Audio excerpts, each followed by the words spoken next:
সুপ্রিয় দর্শক শ্রোতা, আজ রামিসা হত্যা মামলায় সাক্ষী দিতে যাচ্ছে রামিসার বাবা। রামিসা হত্যা মামলার যত সরঞ্জাম আছে সবকিছু সাথে নিয়ে যাচ্ছে। রামিসার বাবা অসুস্থ হয়ে পড়েছে, তাকে মেডিকেল থেকে নিয়ে আসা হয়েছে সাক্ষী দেওয়ার জন্য। আর রামিসার বাবা হাঁটতে পারতেছে না।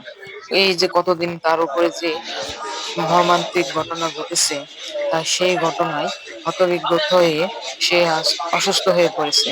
সে হাতে ক্যানোলা নিয়ে এবং তাকে আইন প্রশাসক সাহায্য সহযোগিতার মাধ্যমে সে আস্তে আস্তে ধীরে ধীরে হাঁটতে হাঁটতে কোর্টে যাচ্ছে সাক্ষী দেওয়ার জন্য। সে কি ন্যায্য বিচার পাবে?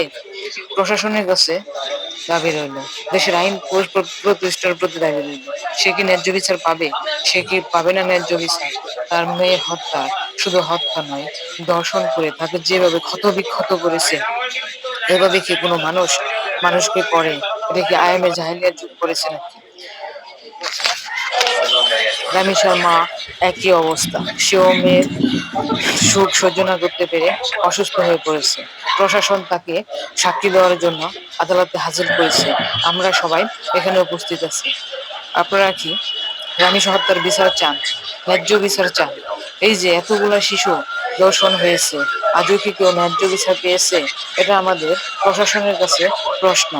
ন্যায্য বিচার কি সে পাবে না? আরো খবরাখবর পাওয়ার জন্য 53 নিউজ বাংলা চ্যানেলটি সাথে থাকবেন, সাবস্ক্রাইব করবেন, বেশি বেশি করে শেয়ার করে দিবেন, যাতে দ্রুত খবরটি সবার কাছে পৌঁছে যায় এবং সবাই একটি মতামত প্রকাশ করতে পারে, মন্তব্য করতে পারে যে আজও কি রামি শর্মা ন্যায্য বিচার পাবে, রামিসার বাবা মা কি ন্যায্য বিচার পাবে? এটা প্রশাসনের কাছে দাবি রইল। সবাই পাশে থাকবেন, বেশি বেশি করে শেয়ার করে দেবেন। বিক্ষোভ, রামিসা হত্যা বিক্ষোভ চলতেছে, এত মিছিল, এত আন্দোলন, সবাই রামিসার পাশে আছে। গোটা বাংলাদেশ রামিসার পাশে আছে। বিশ্ব পর্যন্ত কেঁপে উঠছে রামিসার ঘটনায়। এভাবে একটা শিশুকে দর্শন করে, এভাবে কি কেউ ক্ষত করে?